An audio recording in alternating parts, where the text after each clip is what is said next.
December 10. St. John Roberts. John was born in Wales, and although he was not a Catholic, he was taught by an elderly priest.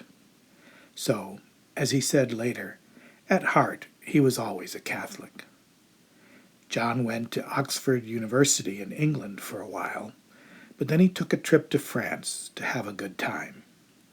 As it turned out, this trip brought him more than just fun, for in Paris he found great happiness in joining the Catholic Church.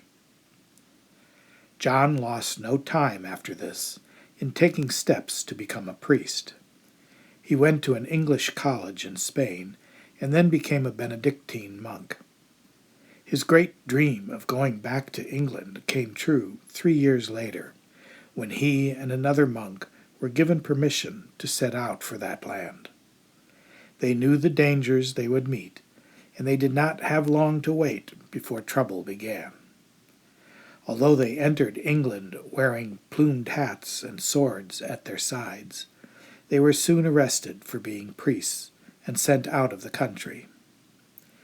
St. John Roberts went back to England again and worked day and night to keep the faith alive under Queen Elizabeth's terrible persecution of Catholics. Over and over again he was captured, put in prison, exiled, and always he came back.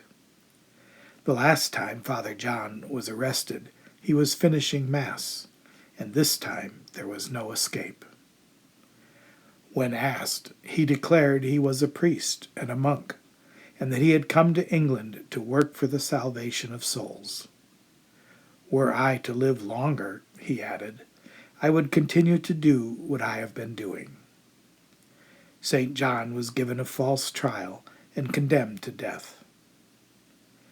The night before he and another Catholic were to be hanged, a good Spanish lady arranged for them to be brought into the company of 18 other prisoners who were also suffering for Christ's sake.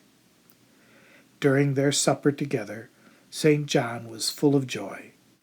Then he thought, perhaps he should not show so much happiness. "Do you think I may be giving bad example by my joy?" he asked his hostess. "No, certainly not," she replied.